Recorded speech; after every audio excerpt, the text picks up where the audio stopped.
Hello बच्चों, my name is Neha Patil, teacher from Trinity international school. आज हम पढ़ेंगे हिंदी संचिता। हिंदी संचिता का ये वाली स्टोरी है। स्टोरी पढ़ेंगे। कौवा देखता ही रह गया। एक था जंगल, उसमें सभी जानवर मिलजुल कर रहते थे। एक बार जून के महीने में तेज गर्मी पड़ी। सभी पशु पक्षी प्यासे थे। किसी को समझ नहीं आ रहा था कि क्या करना चाहिए। सब चुपचाप बैठे थे। उन पशु पक्षियों में एक कौवा भी था। वह बहुत घमंडी था। बोला, भाई वाह, मेरे क्या कहने। पिछली बार मैंने घड़े में कंकड़ डालकर पानी पिया था। इस बार भी मैं पानी पीकर लौटूंगा। तो एक जंगल था और उस जंगल में कौन थे? सब जानवर थे। और वो कैसे रहते थे? मिलजुल कर। तभी जून के महीने में, जून का महीना मतलब गर्मी का महीना रहता है, उस टाइम सभी पशु पक्षी क्या थे? प्यासे थे। उनको समझ में नहीं आ रहा था कि क्या करें। तभी वहाँ पे एक कौवा था। वो कौवा क्या बोला? भाई वाह, मेरे क्या कहने। पिछले बार मैंने घड़े में कंकड़ डालकर पानी पिया था। इस बार भी मैं पानी पीकर लौटूंगा। तो बच्चों, आपको कौवे की स्टोरी पता है जिसमें उसने एक घड़े में कंकड़ डालकर पानी पिया था। तो वो वही स्टोरी इस बार भी उन सबको बोल रहा था। सबसे पहले कौवा तालाब पर गया। फिर जंगल में एक तालाब था, वहाँ पे वो कौवा सबसे पहले पहुँच गया। तालाब में पानी नहीं था। फिर वह नहर पर गया। नहर भी सूख गई थी। उड़ते उड़ते वह एक गांव में पहुँचा। वहाँ उसे एक कुआं दिखाई दिया। उस कुएं पर कुछ औरतें पानी भर रही थी। पानी देखकर कौवा खुशी से नाच उठा। तो कौवा तालाब पे गया, वहाँ पे भी उसको पानी नहीं मिला। फिर वो नहर पर गया, नहर मतलब नदी, वहाँ पे गया, वो भी सूखी थी। फिर वो गांव पहुँचा उड़ते उड़ते, और गांव में उसको क्या दिखा? कुआं। कुएं में कुछ औरतें पानी पी रही थी, तो वो पानी भर रही थी। तो वो देखकर वो बहुत खुश हुआ। वह काव काव करने लगा। उसकी काव काव सुनकर औरतों को गुस्सा आ गया। उन्होंने उसे वहाँ से भगा दिया। बेचारा कौवा मुँह लटकाकर उड़ गया।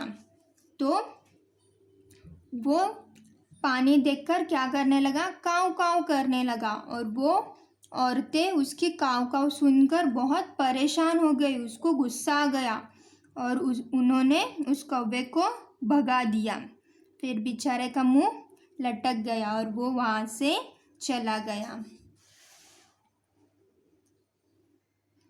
अब उसे तेज प्यास लगने लगी। तभी उसे एक घड़ा दिखाई दिया। उसने सोचा, अरे वाह, इस बार भी मुझे घड़ा मिल गया। उसने घड़े में झांककर देखा। उसमें पानी तो था, पर बहुत कम।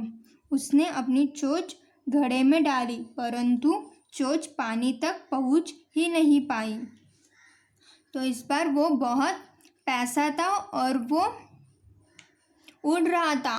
तभी उसको क्या दिखा? एक घड़ा दिखा। तो वो फिर से खुश हो गया और बोला, अरे वाह, इस बार भी मुझे घड़ा मिल गया। और फिर घड़े में जाकर देखा तो पानी था, लेकिन बहुत कम था। तो उसने चोंच डालकर पानी पीने की कोशिश की, लेकिन उसकी चोंच उसमें पहुंच नहीं पा रही थी। ठीक है, आगे है। अब कौवे को पता था कि उसे क्या करना है। वह फौरन उड़ा और कंकड़ उठाकर घड़े में डालने लगा, परंतु अभी भी उसकी चोंच पानी तक नहीं पहुंच पाई। तो जो कौवा था उसको पता था कि अभी क्या करना है, घड़े में पानी कम है तो उसने क्या किया, उसमें कंकड़ डालना शुरू कर दिया। कंकड़ मतलब पत्थर डालना शुरू कर दिया, लेकिन फिर भी उसकी चोंच पानी तक नहीं पहुंची। उसने इधर उधर देखा, उसे कोई कंकड़ दिखाई न दिया। वह कंकड़ लाने कुछ दूर उड़ गया। वही एक पेड़ पर तोता बैठा था। वह बहुत देर से कौवे को घड़े में कंकड़ डालते हुए देख रहा था। तोते के पास एक स्ट्रॉ थी। जैसे ही कौवा उड़ा, तोता घड़े पर आया और स्ट्रॉ डालकर मज़े से पानी पीने लगा।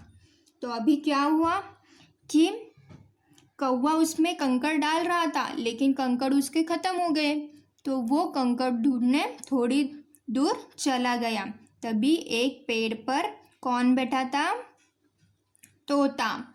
तो तोता वो सब देख रहा था कि कौवा कैसे घड़े में कंकड़ डाल रहा है। तो तोते के पास क्या था? स्ट्रॉ। स्ट्रॉ पता है ना सब बच्चों आपको? तो वो तोते के पास स्ट्रॉ था। तो वो कौवा जाते ही वैसे वो तोता आ गया स्ट्रॉ लेकर, और उसने स्ट्रॉ घड़े में डाला और पानी पीने लगा। इतनी देर में कौवा कंकड़ लेकर आया, पर यह क्या, घड़े का तो सारा पानी खत्म हो गया था। कौवा बेचारा देखता ही रह गया। कौवा जब तक आता तब तक तोते ने स्ट्रॉ से पानी पूरा पी लिया था। और फिर कौवा कंकड़ लेकर आया, लेकिन उसने देखा घड़े में तो क्या था कि सारा पानी खत्म हो गया था। तो कौवा बेचारा देखता ही रह गया। तो देखो बच्चों, यहाँ पे चित्र दिया गया है नीचे, आप देख सकते हो कि तोता कैसे स्ट्रॉ से पानी पी रहा है और कौवा कंकड़ लेकर आया है। ठीक है, आगे है अभ्यास। अभी हम अभ्यास करेंगे। आपको आपके 200 पेज के बुक में लेसन का नाम लिखना है और ये शब्द लिखने हैं। रुतलेख, घमंडी, कंकड़, कुआं, गुस्सा, प्यास, चोच, तालाब, घड़ा, खत्म, बेचारा। ठीक है, उसके बाद दूसरा क्वेश्चन लिखना है। आइए अभ्यास करें। नीचे दिए प्रश्नों के उत्तर दीजिए। मौखिक। ठीक है, तो ये मौखिक जो है 3 क्वेश्चन, ये आपको आपके नोटबुक में लिखना है। ठीक है, और बाकी का जो लिखित है ये वाला, ये आपको इसी बुक में लिखना है। ठीक है, तो ये आपका होमवर्क है, आपको ये पूरा कंप्लीट करना है। ओके बच्चों, थैंक यू।